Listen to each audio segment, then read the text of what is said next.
It was a dreary kind of day. It always was in a small suburban town.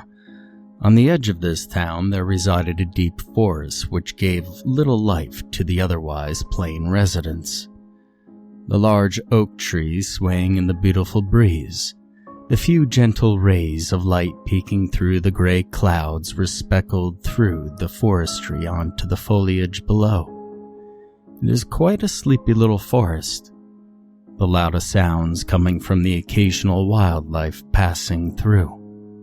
That is except for today. Today all silence was broken with a loud pop and a flurry of fluttering wings followed by apish hooting and hollering. The culprit of these sounds? A group of boys who often frequented this otherwise quiet little forest. These boys had been friends since elementary school, and it was a common place for them to meet up after school and walk through to the edge of the local park into this forest. It was their secret hideout. Normally their games were innocent enough, kids just being kids, goofing off and throwing sticks at each other. But today was different. Today was special. The oldest of the group had just turned 13 and had received a pellet rifle for his birthday. He was told repeatedly that it was not a toy and he could only use it with an adult around. He was even promised by his uncle that they would go out and shoot some targets on Friday after school, but that was several days away, and he was of course eager to show his best friends his newest treasure, and what better place to do it than their secret hiding spot. So, here he was proudly holding his recently fired pellet rifle, smugly grinning in his accomplishment in hitting his first ever target. Before him, just a few feet away in a mess of twitching black feathers, was a small blackbird, its spastic movements slowly ceasing. "I can't believe you fucking hit it, dude," the youngest of the three squeaked, excitedly running over to examine the fallen bird. The oldest snorted. "Of course I hit it. Uncle Joe used to let me shoot his real rifle all the time before this." He got a playful punch on the shoulder from the youngest boy. "Yeah, right, dude. I saw how your hands were shaking. You never even used the pea shooter before." "Screw you, dude," the oldest replied with a wry grin. The youngest chortled and rummaged through the leaves until he found a medium-sized stick. He bent down to examine the animal. "Still, Tommy," he said, turning the bird over, its head lolling limply over its snapped neck, now no longer moving. "It's a nice shot, and you got it straight through the head. Oh, sick, its eye's even missing, dude. Just leave it the hell alone already, Jake. Let's just go." The last member of the trio was fuming. He had made it clear to his friends when Tommy brought his smuggled birthday present that he was uncomfortable with them playing with the gun, and was even more distraught at the idea of them hurting a harmless creature with it. Tommy rolled his eyes. "You quit being a sissy, dude. It's just a damn bird. I mean, why you gotta cry over it?" James' face grew hot. No, it's just not cool, alright? We already know how good your gun works. Can we just leave now?"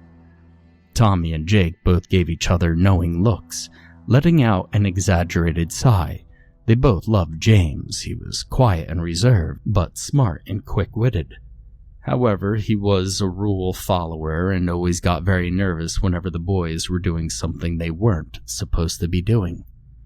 Tommy walked over to where James stood indignantly with his arms crossed and eyes glaring. He clasped a hand on his shoulder, James flinching away slightly, still miffed. "Hey dude, I'm just messing with you. Look, I'm sorry I shot the thing. I was just really excited about this gun. When I saw the bird sitting right there in that low branch, it was like I couldn't help myself, you know? It was just right there calling to me like, 'Come on, Tommy, shoot me, you son of a bitch.'" He finished his sentence in a squeaky high voice, drawing a giggle from James. "Seriously, dude, I didn't mean anything by it, and I promise it won't happen again. Let's just walk around a little more, and I'll only shoot trees or shit like that, alright? I promise." James looked unconvinced, but sighed and nodded his head. Fine, but you better keep your promise, dude, or I'm gonna kick your ass. I'd like to see you try, Jamie boy, Tommy replied with a smirk. But seriously, James, it won't happen again. James knew Tommy could be an untactful asshole sometimes, but knew he never did it purposely. It's cool, man. Let's just hurry up. It's getting late. James bent down and scooped up the broken bird and set it next to a tree where he brushed some leaves over it. Tommy and Jake shook their heads. James was such a softie. Come on then, slowpoke. I know just the place to really try this puppy out. Tommy began sprinting deeper into the forest, Jake and James following closely behind. The boys finally reached their destination. It was a wide open area of the forest with trees forming almost a perfect circle around it. There was a variety of stumps and fallen trees of all shapes and sizes, some seeming to come out of the ground like giant reaching arms, perfect for climbing or jumping off of. It was by far the boys' favorite part of the forest. I don't know why I didn't even think about this before. This will make a great shooting range. James, I'll even let you go first this time. Tommy held up the butt of the gun to the boy, but James just shook his head and shrugged. Nah, that's okay. I think I'll just watch you guys. With that, James plopped himself down in the soft grass and began picking at the weeds that resided there. Tommy shrugged. Suit yourself, dude. Hey, Jake, come here. The youngest stopped kicking toadstools off the tree stumps and ran over to Tommy and James. Tommy slipped his backpack off his back and tossed it over to Jake. Here, set these up, why don't you? Jake opened the backpack to find various bottles and cans, perfect practice targets for a pellet gun. Fine, I'll set up the first round, but you're setting up the second one. Tommy waved a hand nonchalantly in Jake's direction. Yeah, sure. Tommy looked over to where James sat, and James seemed to be finding whatever he was picking at in the grass to be very interesting. He sighed and moved closer to the boy. Are you sure you don't want to try it? I mean, I know guns aren't your thing and all, but you gotta admit, this thing's pretty badass. Uh-huh, came a disinterested reply. You don't believe me, but just watch this. Tommy looked up at the large twig that was hanging loosely from a branch a few feet above him. I bet you $10 I could shoot that twig loose. James rolled his eyes. You don't even have $5, dude. Still, curiosity won him over, and he stood up, standing beside Tommy. All right, you win. Impress me. Tommy smugly grinned and took aim at the softly swaying limb. Licking his lips and breathing slowly to keep his mark steady, he was about to pull the trigger when a loud squawk startled him. He and James both looked over to a nearby tree to see a group of blackbirds staring back at them. James chuckled at Tommy, who then received a glare from the older boy. Haha, very funny. James shrugged. Karma's a bitch, dude. Tommy snorted.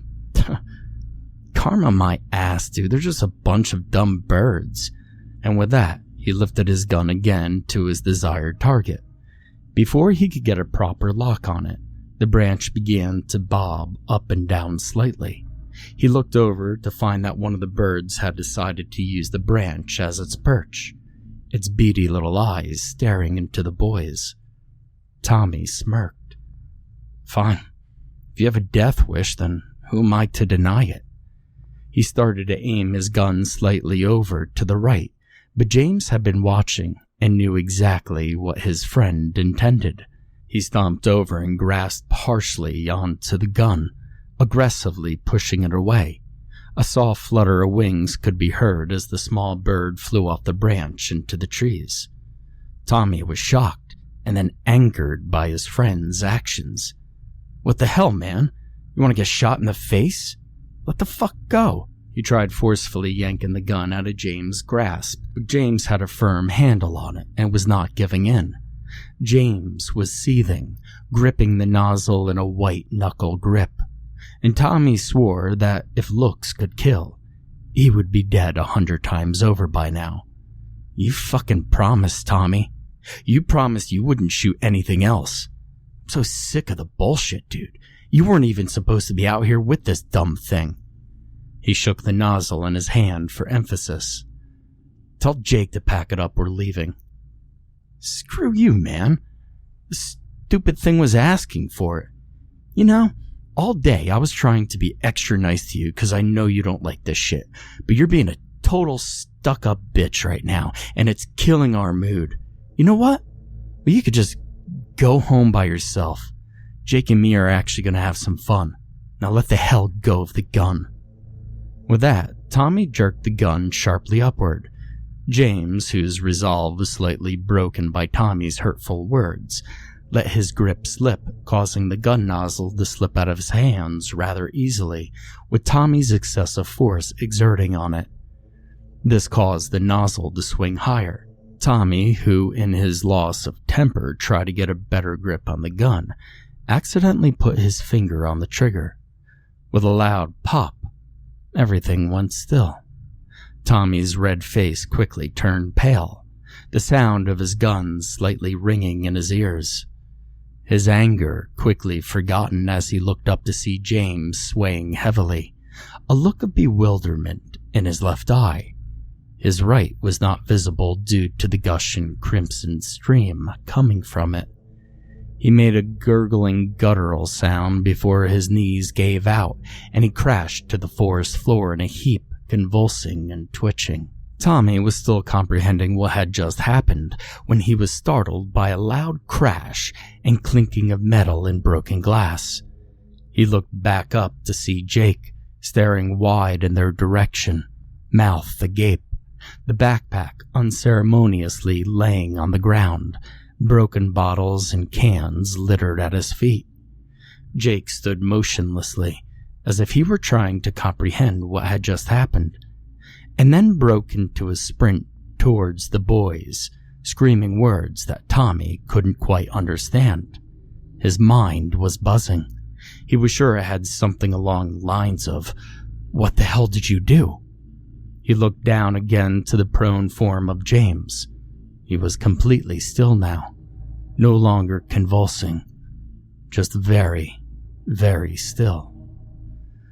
Jake pushed past Tommy and slid to his knees next to James, hands covering over him, wanting desperately to help but afraid he might hurt him more. Jake tried calling out James's name, eliciting no response. He carefully turned him over, taken aback at the bloody mess on his friend's face.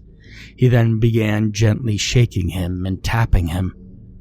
And when that too failed to gain a response, he became more aggressive in his attempts to stir the boy. Jake laid his ear on the boy's chest. White-faced, he turned up to Tommy. I can't hear anything. His chest ain't moving either. Well, I think he's dead, Tommy. Jake's eyes began brimming with tears. That snapped Tommy out of the stupor he was currently in. He dropped to his knees next to James, practically pushing Jake out of the way. He roughly grabbed the boy's wrist, pleading to any god that would listen that he would find a pulse. But there came nothing. He grabbed his shoulders roughly, shaking the boy. "Come on, Jamie, wake up. I'm sorry, God, I'm so sorry. Please just wake the fuck up." James' head lolled lifelessly back and forth, the gore from his eye socket spreading further down his pale face. Tommy was now breaking down into sobs. He'd killed one of his closest friends. He got up, pacing back and forth, reeling at the horror he now faced. "We gotta go, Tommy. We gotta get someone." Tommy snapped his head back to Jake, his face twisted in a wild expression that made the younger boy flinch. "The hell we do? Do you know what they'll do if they find out what I did? They'll put me away, Jake. I'll go to fucking prison." "But it was an accident, right? They'll understand." Tommy strode quickly towards the small, quivering boy and hefted him up by his shirt. "No, they fucking won't, Jake. They won't understand. I wasn't even supposed to be playing with this in the first place. You know that. I'm gonna spend the rest of my life in prison." Tommy forcefully let go of Jake, causing him to stumble backwards and fall. He looked up at Tommy. His face was etched in fear, tears now streaming freely down it. "What are we gonna do, Tommy?" Tommy glanced down at James's limp form, studying the ruby red glistening on the boy's face, and shuddered. What would he do? What would James want him to do? He felt himself shivering, but he knew it wasn't from the cold. "We're not going to do anything, Jake. You are going to go home, and if you still think of me as a friend, you won't tell anybody about what happened with James. You said it yourself. It was an accident. Do you think James would want my life ruined over an accident?" And when Tommy didn't get a response, he looked back over to Jake. The boy was trembling, lower lip quivering and wavering eyes gazing up at his. There was true innocent terror in those eyes. He knew his friend was fighting with himself on what the right thing was to do. Tommy held his gaze, his glassy eyes wordlessly offering an apology for what he put his friend through. What he was about to burden his friend with. "Just go home, Jake. As far as you know, this day never happened." And with that, Jake carelessly scrambled up from his position in the leaves, not caring if he got a few scratches by doing so, and took off quickly. After a few minutes, when Tommy could no longer hear his friend's hurried footfalls, he let out a heavy sigh and bent down to his burden at hand. He circled around to where James's head lay and hooked his hand underneath his armpits and began dragging the boy deeper into the woods. After what felt like hours, he finally reached his destination. What he and his friends had called the pit. The pit was a deep slanted ditch that led to what they could only assume was a very large tunnel, almost big enough to be called a cave. The boys could only assume this hellish dugout was created by some large animal. It would be a common game for Tommy and his friends to dare each other into getting as close to the entrance as possible without chickening out. Tommy had only gotten as far as sticking a foot into the abysmal darkness before scrambling out. He slowly worked his way down the slope, his trek made awkward with James, and by the time he made it down to the tunnel entrance, he and James were both covered in mud. The earthy smell of wet leaves and grass was heavy in Tommy's nostrils. Tommy looked into the open burrow. It looked more intimidating now with his impending task at hand. It looked like an open mouth of some horrible creature. He could swear he could even hear breathing echoing through the hollow space. He looked down again at James, and despite being dragged through the forest, which was evident by the mud and grime on the boy, he still looked peaceful. If it were not for the gore on the side of his face, Tommy could have sworn he was just sleeping. Tears made trails down the boy's grimy face, which he furiously wiped away. "I'm so sorry, buddy. God, I am so sorry." And with that, he rolled the boy into the entrance of the burrow. He was startled when the boy's body rolled forward farther into the space without more coaxing on his end. He heard a rapid, loud rustling echoing throughout the tunnel, which ended in a loud thump. He peeked his head in further and reached out. He felt nothing through the thick darkness. He had never realized that the tunnel went so deep, let alone have such a steep entryway. He briefly thought how lucky it was that his friends were never brave enough to further down the intimidating burrow. And with his task done, he let out a heavy sigh, muttering more grief-filled apologies to his friend, and climbed out of the ditch. And just before he reached the top, He felt a warm breeze breathe from the tunnel. His hair stood on end as he could swear that with it, he could hear a voice whisper, "Wait." The boy had never run so fast in his entire life. He had almost reached the exit to the woods when he heard crunching and felt something squishy underneath his foot. He looked down and felt his heart stop. He had stepped on the mangled body of the blackbird he had shot earlier, its bloody eye sockets staring up at him. Hadn't James set the thing's body closer to the trees? And why was it in the middle of the trail? A strong wind shook the trees around him, and once more they carried a voice that seemed to plead this time. "Wait." Tommy was gone before the wind could die down. Tommy slammed the door to his bedroom. Wild-eyed and heart pounding out of his chest, he could not stop pacing back and forth, the floorboards creaking loudly in time with his panicked breaths. "It's done. It's over. I mean, nobody will ever know what happened," he reassured himself. He ran a hand through his hair and pulled back to see it grimy with mud, sweat, and what appeared to be blood. A shudder racked through his body and he fought the urge to vomit. He ran into the bathroom and spent a good while scrubbing himself almost raw to be sure he got any evidence of today's happenings off of his body, and he went to sleep. His mother came home a few hours later and quietly rapped on his door, asking if he wanted dinner. He declined, saying simply that he was not hungry. That night, Tommy awoke to short, sharp tappings at his window. He groggily looked up toward the sound, and the tapping stopped. From what he could see, nothing appeared to be there. With a huff, he flopped back down onto the pillow and tried to get back to sleep. And he was just about to drift off when he heard it again, only it was louder this time and more aggressive. He warily turned over again to see what it was, and this time his eyes shot wide open. It was faint, and the boy only caught it due to some passing headlights. But just for a second he saw what appeared to be light reflecting off two small beady orbs looking at him through the window. Tap, tap, tap. He jolted again at the sound.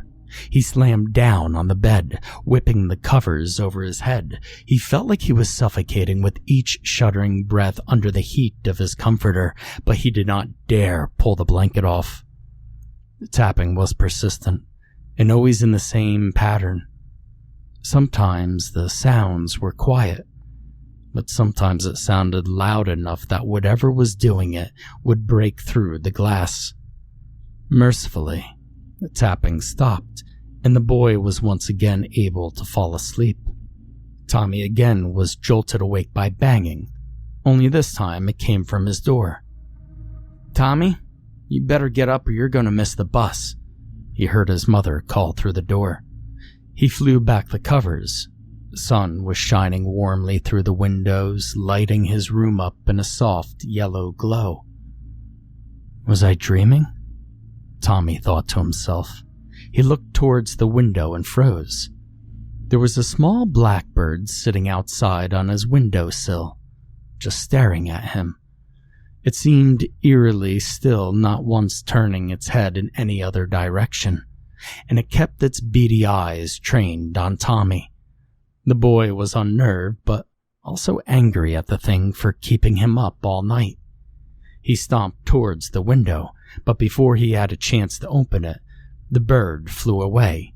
He exhaustively rubbed his hands on his face and half thought about telling his mother he wasn't feeling well and couldn't go to school, but decided against it. He didn't want to bring up any suspicions. He begrudgingly got dressed and headed out to the bus. As he was about to walk out the door, his mother called out, "Hey, Tommy, have you seen James?" His mother called this morning and said he never came home last night. Well, she sounded pretty worried. "You guys were hanging out last night, right?" Tommy felt a lump forming in his throat, his hand shaking slightly. He swallowed thickly and answered in as a controlled voice as he could muster. No, Ma, it was just me and Jake last night. He said he didn't want to come with us after school because he wasn't feeling well. His mother's eyebrows furrowed in concern for her boy. He seemed so upset, but she didn't question him, figuring he must be worried for his friend. Okay, sweetheart, we'll try to have a good day at school today, okay? I'm sure your friend will turn up. Tommy gave a curt nod, walking quickly outside, fighting the sob welling in his chest. School was absolute hell for Tommy. His teachers had all asked if they had seen or what they had seen James doing the previous day, and to report anything suspicious if they did. Tommy could only think about his friend's cold, pale body slowly being feasted on by whatever creatures lay in the depths of the pit. That bloody eye burning into his own. There were a few times he wanted to just stand up in the middle of the class and scream that he did it, that he murdered James and left him to rot in some hole in the forest. That desire would quickly be smothered by the fear of what the repercussions for committing such a crime would be. Tommy had seen Jake only a few times. The boy looked as horrible as Tommy felt. His clothes and hair were completely disheveled, and his face held a tiredness that shouldn't be long on a child's face. He ignored Tommy completely, and the few minute glances Tommy caught from Jake were filled with sorrow and accusation towards him.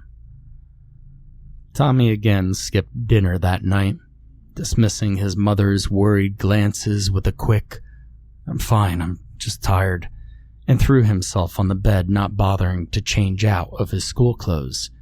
He wept himself to sleep that night. But unfortunately, his sleep did not last, as he once again was awoken by that dreaded sound. Tap, tap, tap. This time, however, it almost sounded like it was coming from inside his room. Tap, tap, tap. He hesitantly looked over towards the directions the sounds were coming from. It was way too dark to see, but it sounded like whatever was making the sounds was coming from inside his closet. Tap, tap, tap. He was shaken by the much louder sound and sat up completely. And just then a car passed by through his window, casting a light in which once again caught the reflection of two beady orbs set deep into the closet. Tommy was too scared to move and could barely mutter out, "Go away. Whatever you are, just get out of my room and leave me alone." Tommy felt an icy chill over his body as whatever lay in the closet answered back, "Please."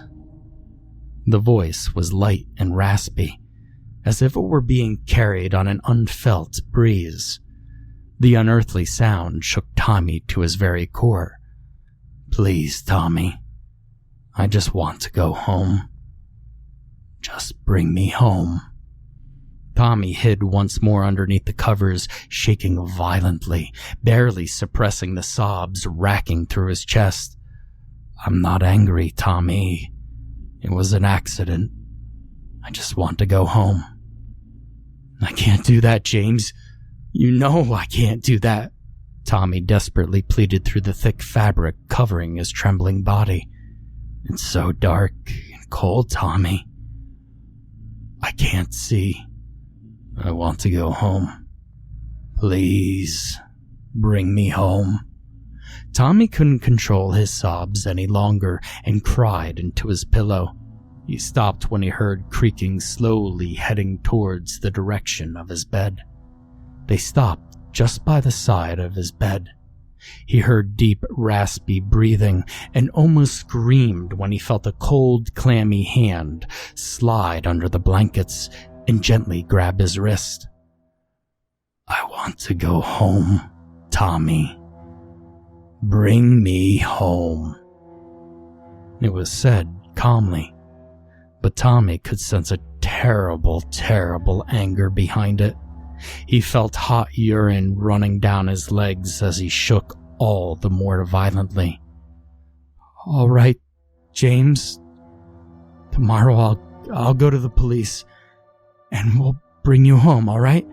I promise."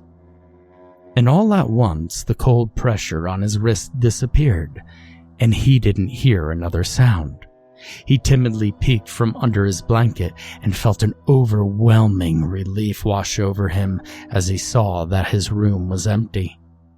He shakily got out of bed, his legs feeling wobbly and weak as if he had been running for the past 5 hours, and slowly made his way to the bathroom to change. Tommy decided he could not go back to sleep and crept down to the den where the family television was and flipped it to some infomercial. He didn't care what he was watching. He just needed a distraction from his now buzzing thoughts. How was he going to tell anyone what had happened? What were his parents going to think? And what was going to happen to him? The boy curled up into a ball, shaking with distress, and desperately tried to concentrate on the happy, smiling people on the screen. That morning, Tommy was in a daze. He was surprised to find himself waking up in his bed. He could have sworn he was watching infomercials downstairs a minute ago.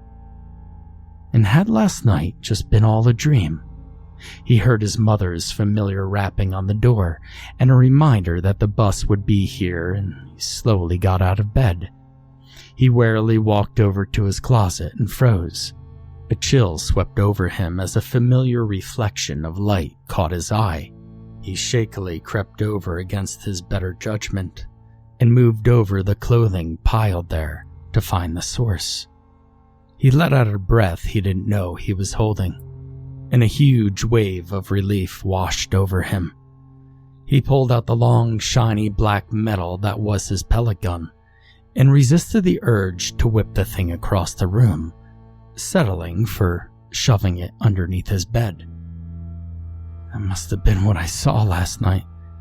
It was the reflection of the damn thing's metal. Everything else must have been a dream.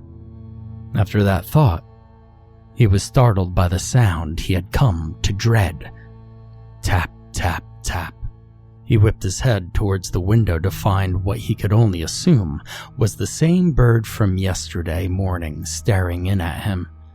It held his gaze with its cold, beady eyes.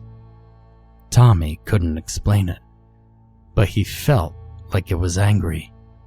And before he could get up, it was gone. As Tommy warily got off the bus, he froze.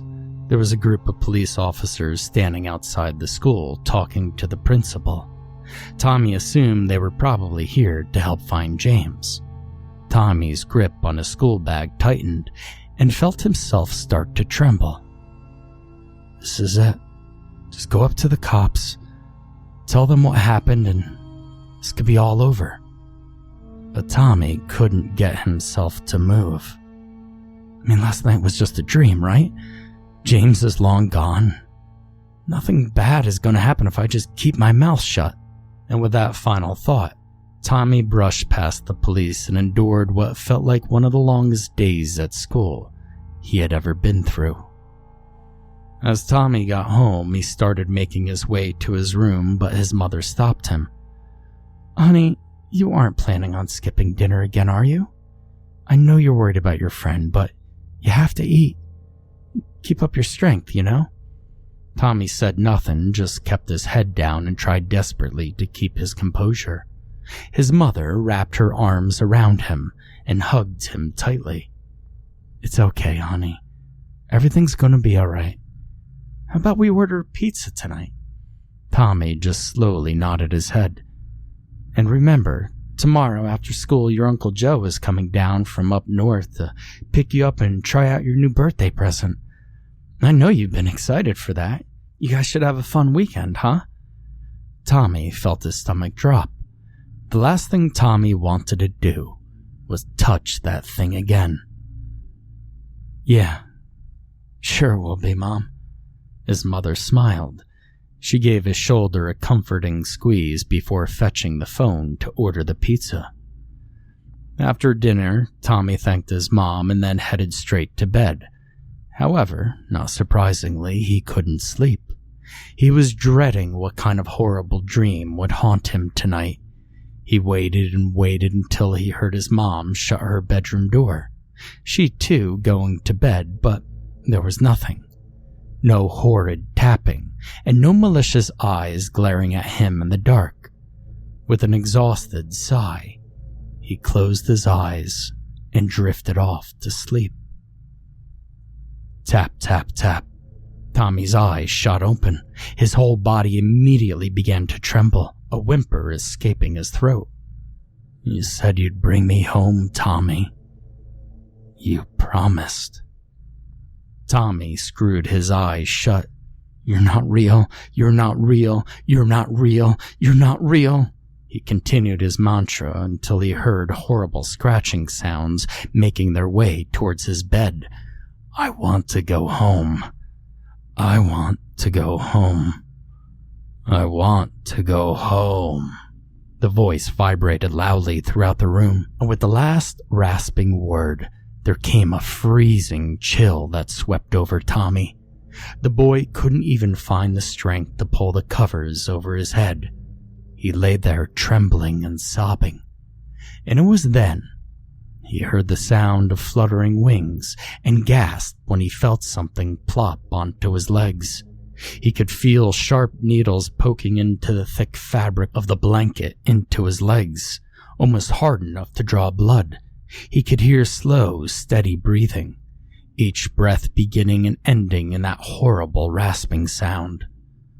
Tommy himself was breathing so fast that he was sure he was going to hyperventilate.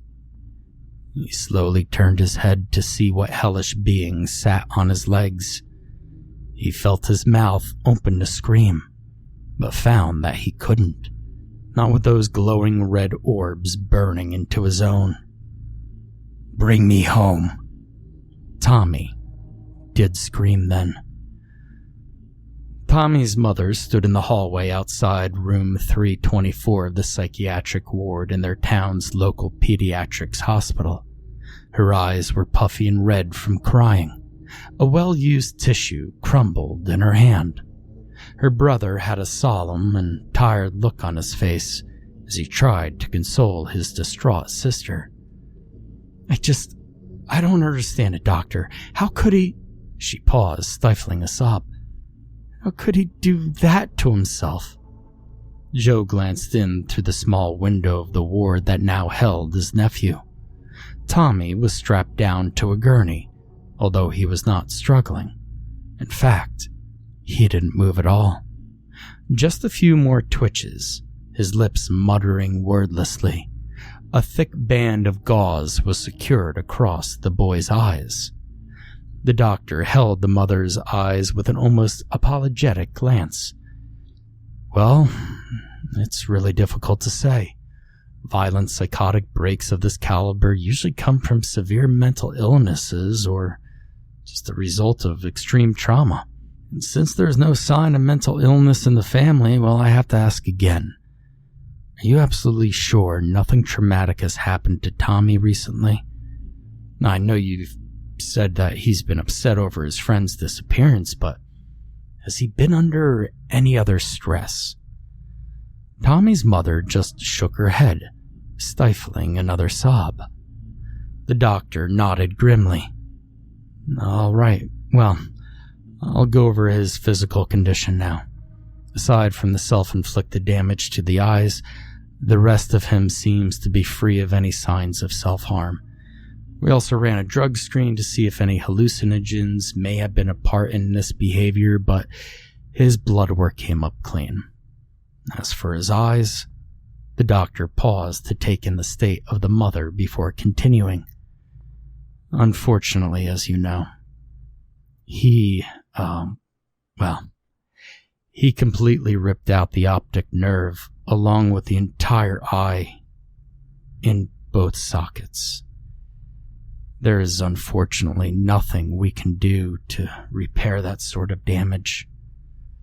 Tears welled up in her eyes and she gripped onto her brother's arm for support as the doctor continued. As for his mental state, well, the doctor sighed heavily. Your son is completely catatonic. He hasn't moved or said anything since he came in this morning in the ambulance. He won't even react to pain or any other stimuli. We think it may just be shock, but it's hard to tell with a psychotic break like this. Listen, I'm going to be honest with you, ma'am. I've never seen an episode like this in a child so young, with seemingly no trigger. The poor woman squeezed her brother's hand and looked up glassy-eyed at the doctor. What are our options for treatment? Well, come, let's go into my office to discuss those details. We can visit Tommy again in a bit. The doctor gently ushered the distraught pair down the hall. Meanwhile, in room 324, Tommy was laying still, his unseeing eyes staring up at the dim, buzzing fluorescent lights flickering above his head. A bloody tear leaked down the boy's face through the gauze. He opened up his dry, cracked lips. His throat was raw from the screams that ripped through him the night before. However, he was still able to mutter in a raspy voice, I want to go home.